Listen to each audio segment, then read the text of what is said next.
Hey, a quick note before we begin. This episode discusses suicide. If this topic is triggering or upsetting, please take care while listening or skip the episode altogether. Thanks. Samantha Rose is an Emmy Award-winning television writer, best-selling author, and highly sought-after ghostwriter. She's also the principal at Yellow Sky Media, which is an editorial agency based in California, where she lives with her son. But today, we are not here to talk about the stories she's helped others tell. We're here to talk about her own. Samantha's latest work is her deeply personal memoir, Giving Up the Ghost, a Daughter's Memoir.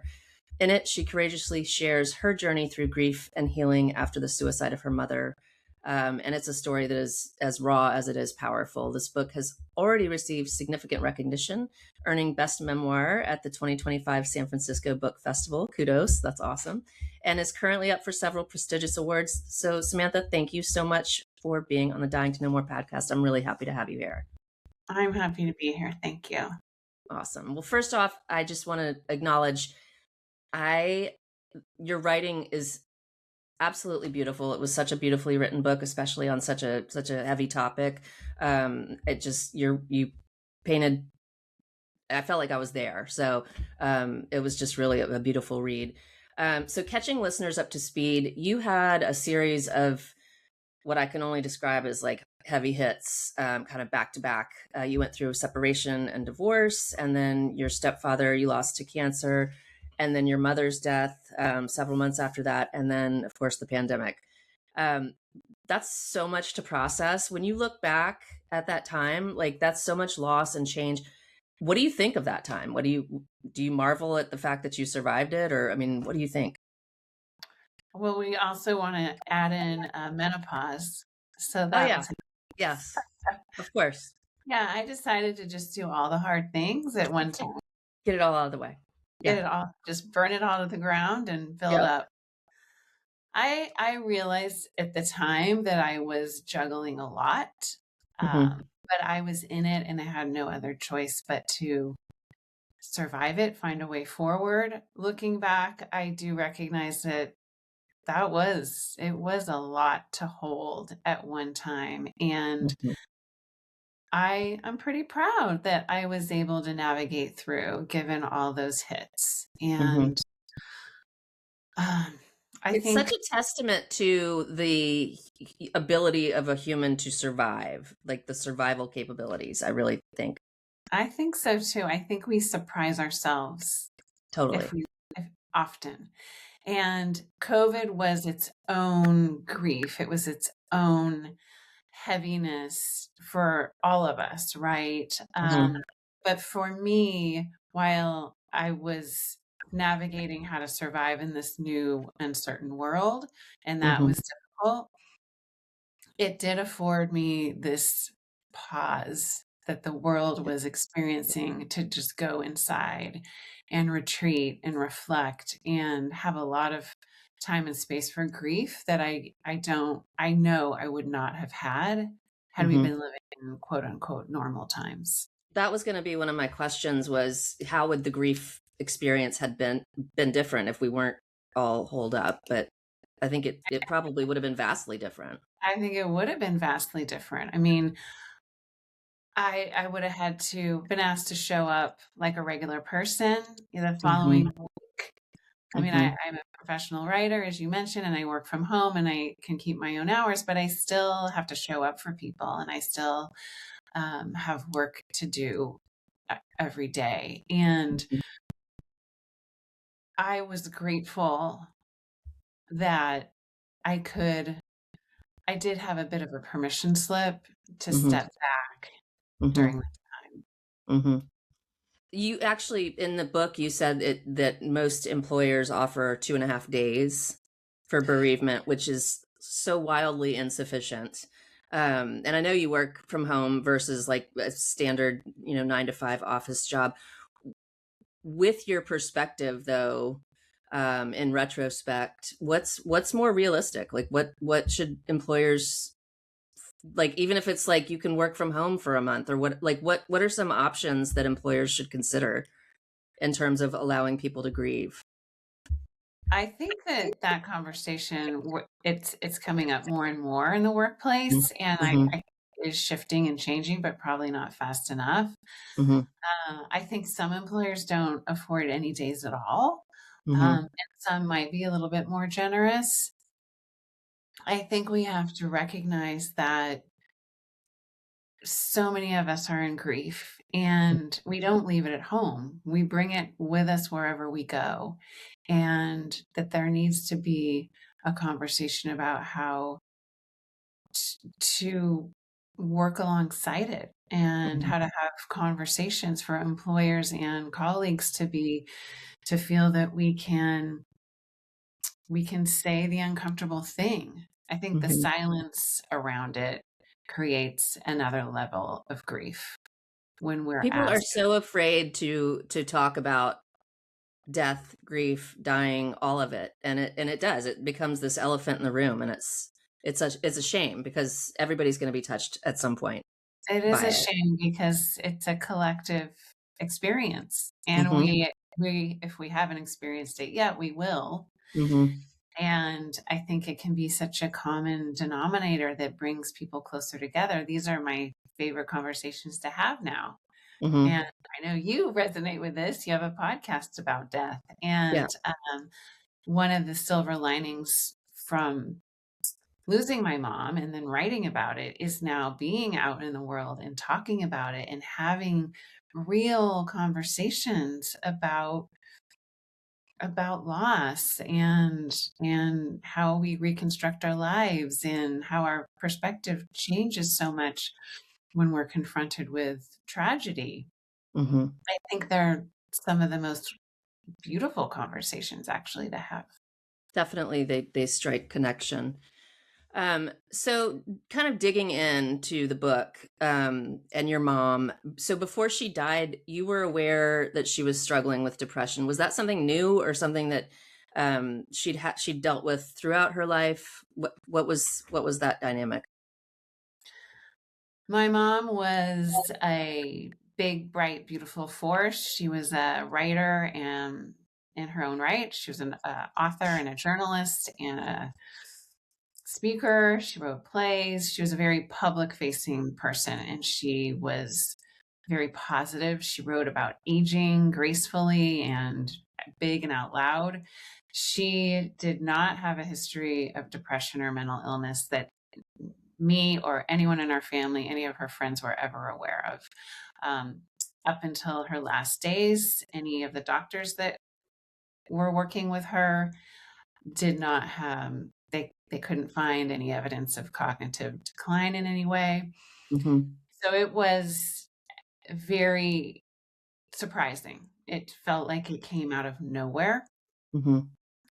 And we were aware within the family and some of her close friends that something was off. And she was treated for depression, situational depression. She had recently become widowed. Um, and treated for situational anxiety, but she really fought it. She did not Mm-hmm. want to be on medication. She didn't want to be diagnosed. She didn't want any sort of label. Yeah.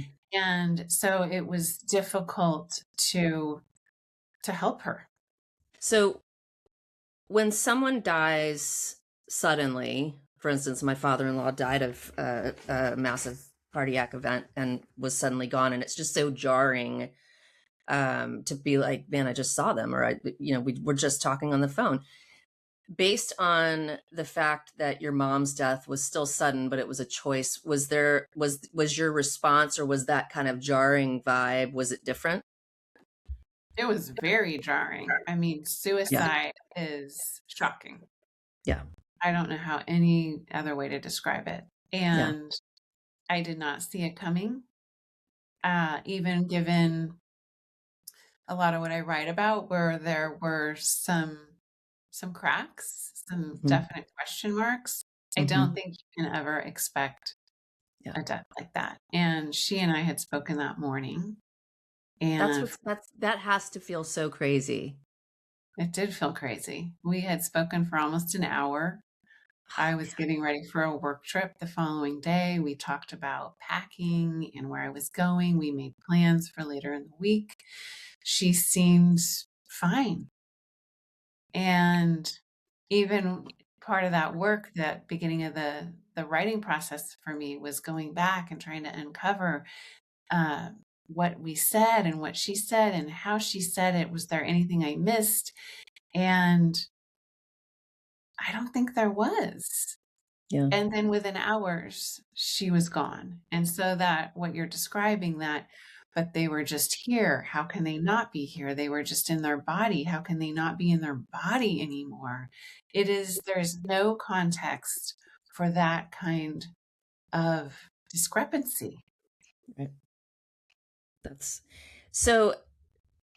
You mentioned in the writing experience, you know, kind of going back through everything and replaying it just to find. Was there any feeling of like guilt, like what did I miss? Or I mean, I know you talked about having moments of rage in the book. You know, what did you feel? I felt all of that. All of it. I think with suicide, you're left with a lot of questions. Mm. How, when, where, all the details. What did I miss? Mm-hmm. Could I have stopped it? What didn't I pick up on? What should I have done? Yeah, I did wrestle with regret and guilt and shame. Mm. The last time I saw her, not the last time we spoke, but the last time I saw her, I think I'd been maybe a little impatient with her. So Mm. there was a lot of shame around that for me. And yeah, I was angry. I was angry at her that she did this without permission. That she didn't tell me. Um, and those feelings and all those questions wrapped around my nervous system for many, many months. Yeah. And I write about anger being really paramount and feeling guilty for being mad at her, for clearly being sick, for Yeah. being compromised. What do you think was the most beneficial tool? Was it therapy? Was it that helped you navigate that anger at what Two she'd done to you? things. Uh, I had the forethought to know that I was going to need someone to help me through this. I'm a big Mhm. fan of therapy. I reached out and found a grief counselor within a few weeks.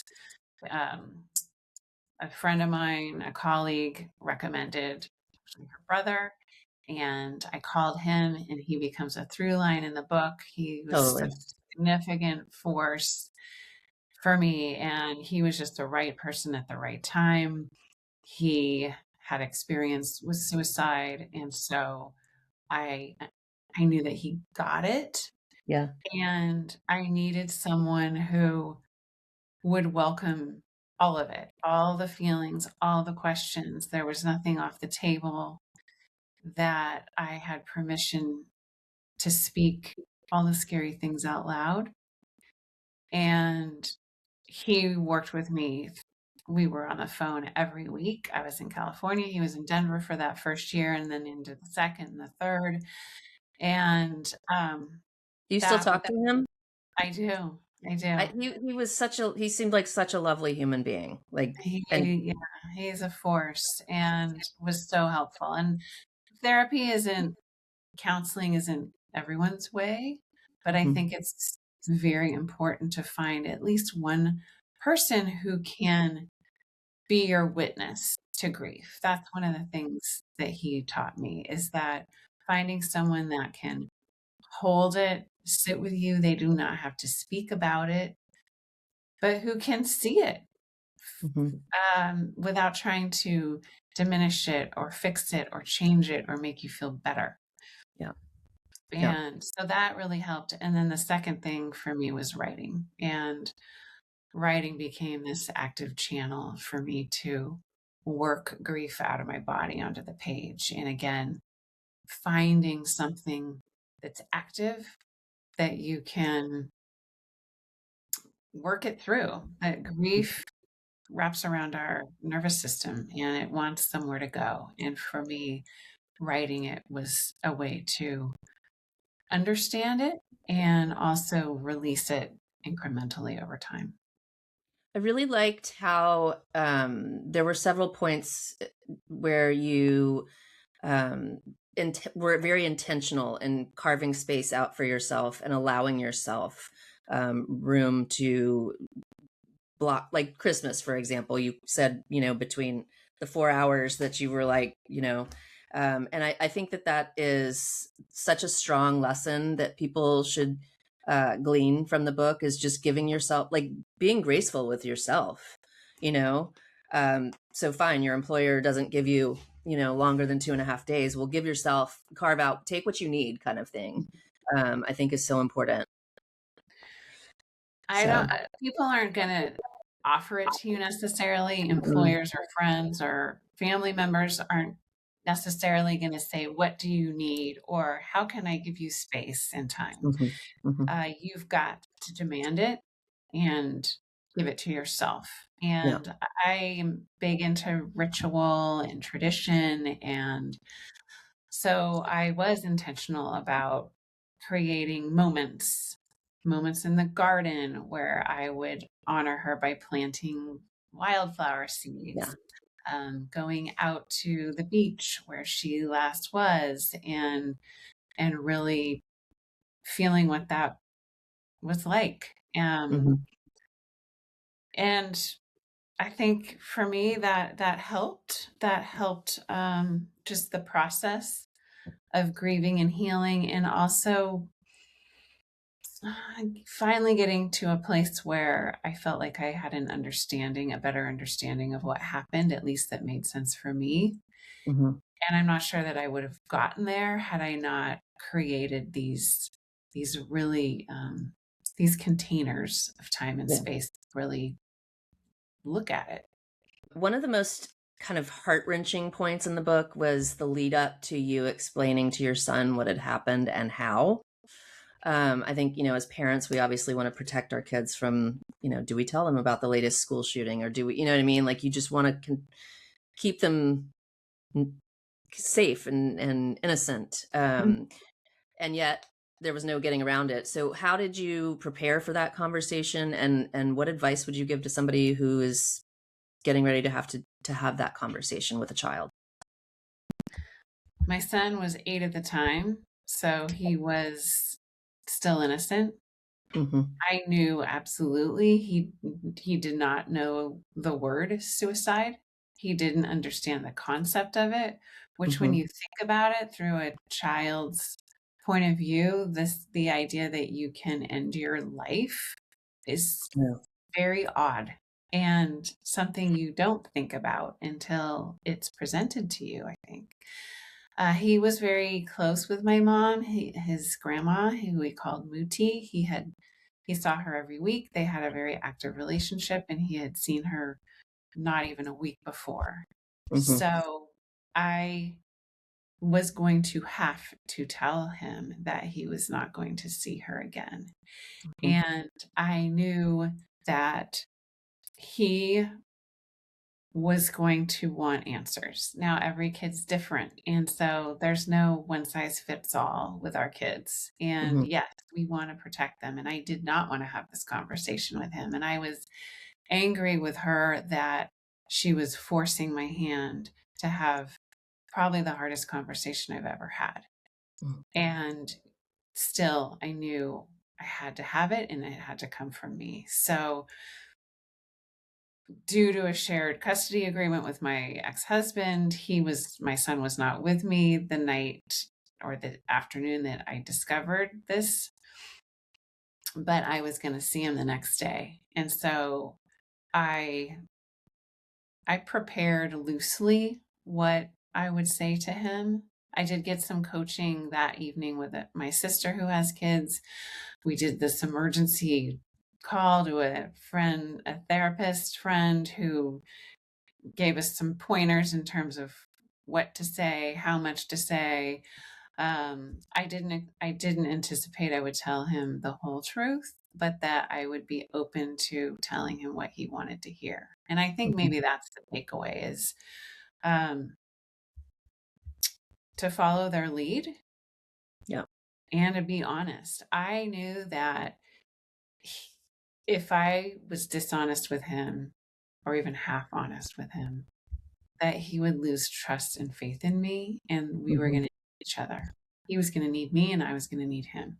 And Yeah. so when I did tell him, and he had follow-up questions, and then very specific follow-up questions that I hadn't anticipated answering, I honored them. I told him. And I think that that connected us in a way that this was going into COVID. We didn't know that within weeks we were then going to be shut in together for long stretches of time, Right. and that we needed that open conversation and dialogue. And I just continued to say to him, nothing's off the table. You can ask me anything. You can ask me the same question. A lot of the questions you have are the same questions I have. Mm-hmm. And I don't know. I don't know the answer to a lot of it, but let's just keep talking. Yeah. In the book, you write about your conversations with your mom after she passed. And those were some of the most, when I mentioned how vivid the writing was, like those were some of the most vivid um, segments or pieces in the book. You mean, you talked about like her sweaters that she was wearing and things, and it was just, you painted this beautiful picture. And I will say, as somebody who has not lost a parent, it was actually kind of comforting to feel like even after they're gone, you can still have these intimate connections and conversations. How did you know that she was there with you, or that she would show up? And like, what was literally, what was that experience like? The book does take a shift in the second part, and it does because that is what happened. I Mhm. was in grief, and I was working through grief and trying to understand it and playing private investigator, to what had happened. And then I started having dreams about her.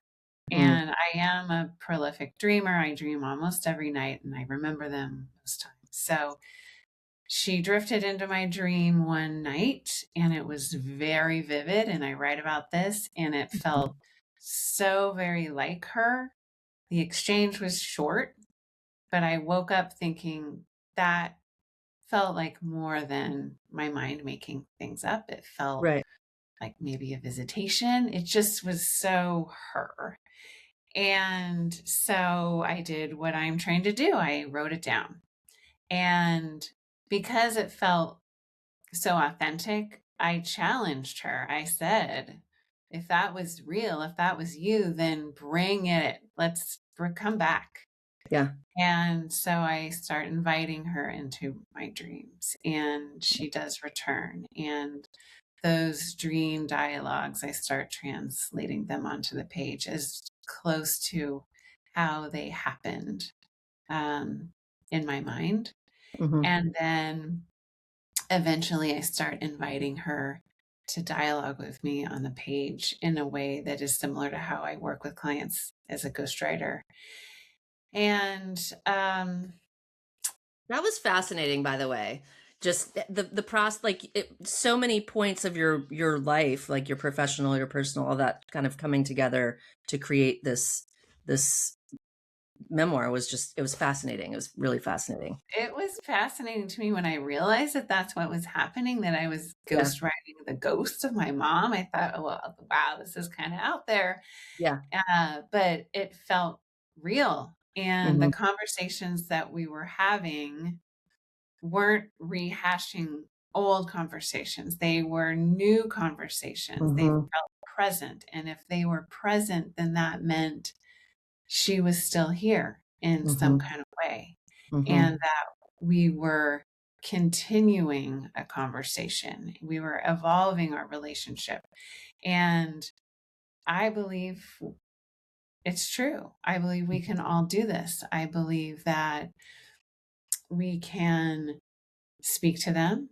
We can say their name. We can invite them into the conversation in our daily life. And that in that way, it continues. They're not physically here, but they are still here in Yeah. some other kind of way.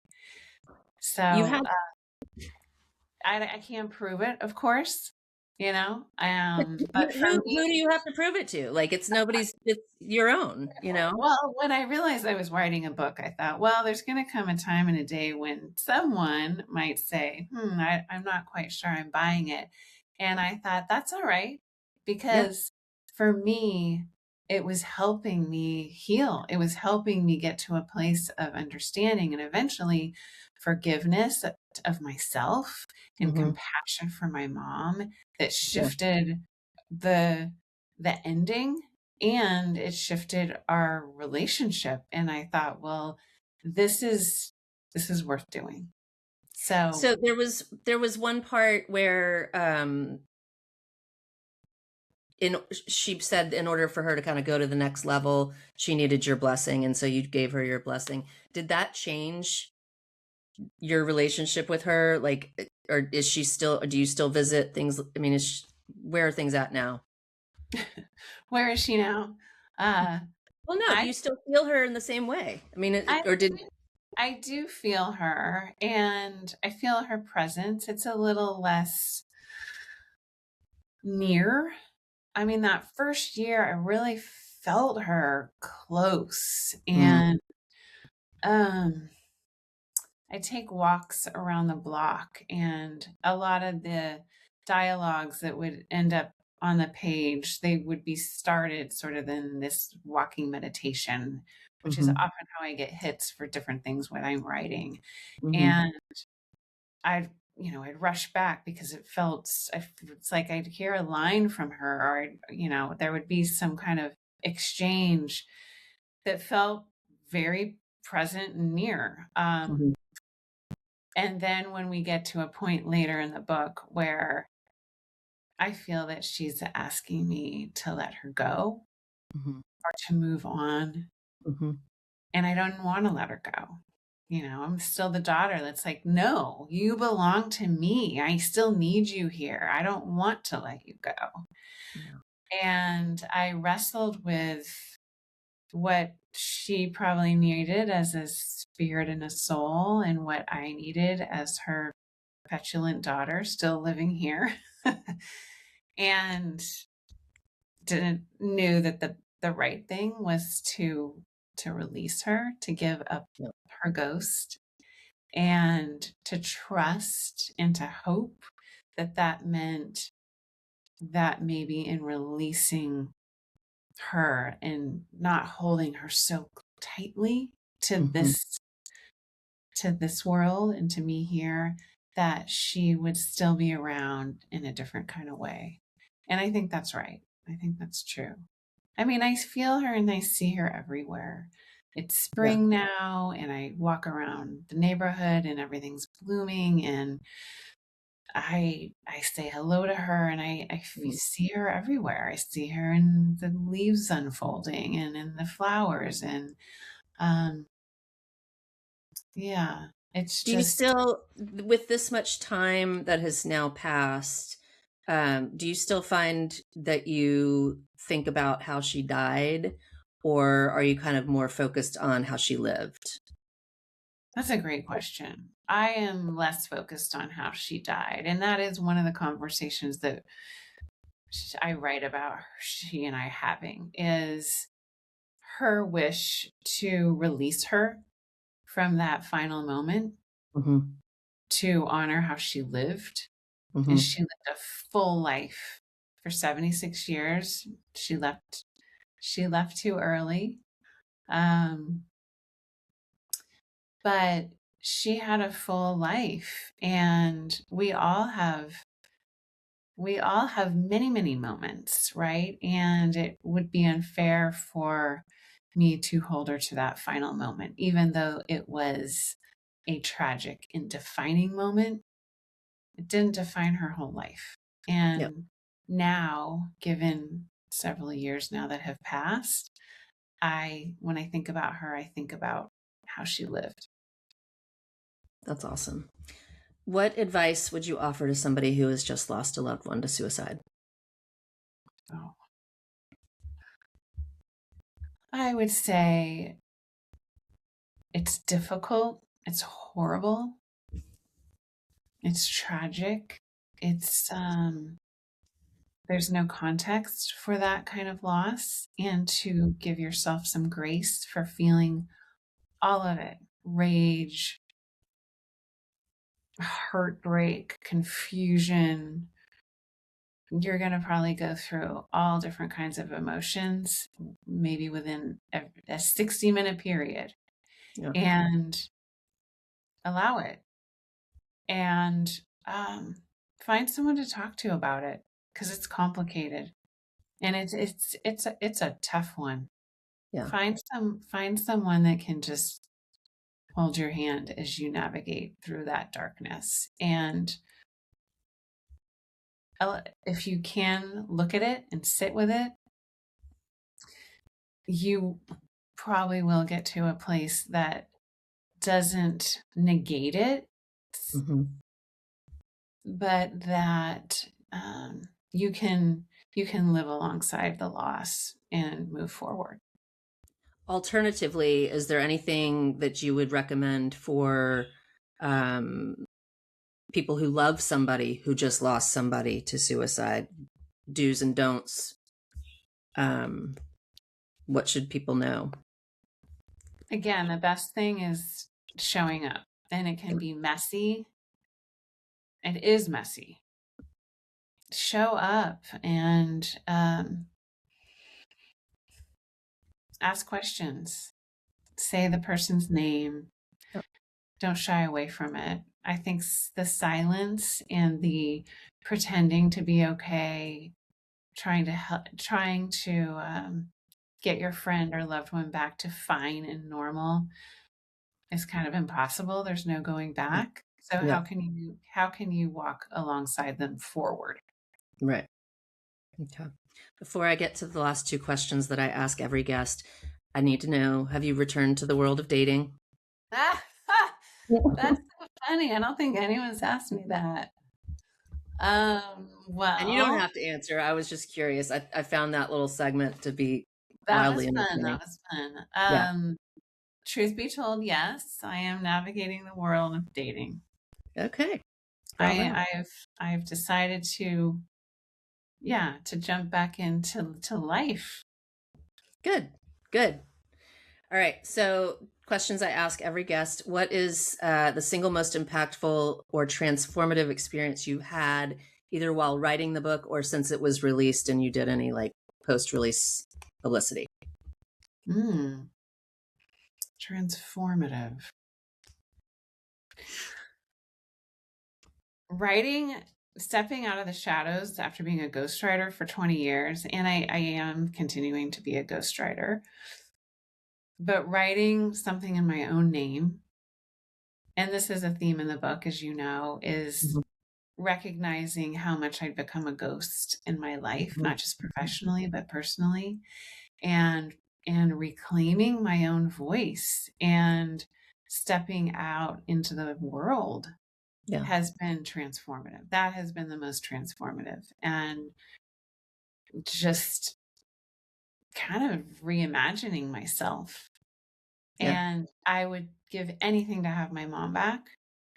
And at the same time, I have found myself in a way that I didn't recognize before she left. So losing a parent forces you to grow up. And I was 49 at the time. So I make a joke like, I'm approaching midlife and I am just now learning who I am. But I think that losing a parent, it just forces you to reckon with who you've been, the roles you've played, who you are.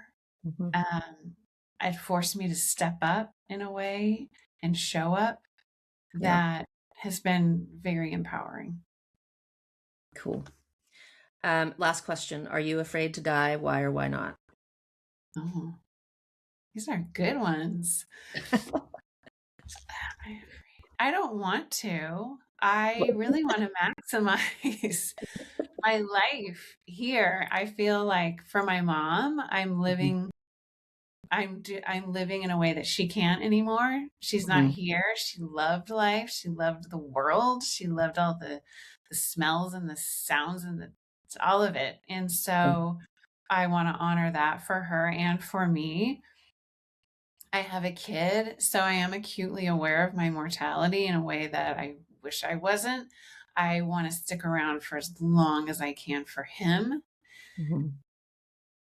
Am I afraid of it? No, because I believe that there is a whole other world beyond. Yeah. And I've got some pretty cool people now over there that I will be very happy to see at some point. Yeah. But I'm not in any hurry. Yeah. I think that's pretty much, everybody always says they're not in a hurry. Nobody is in a hurry, hopefully, I mean, no one's like, can we get on with this? I know.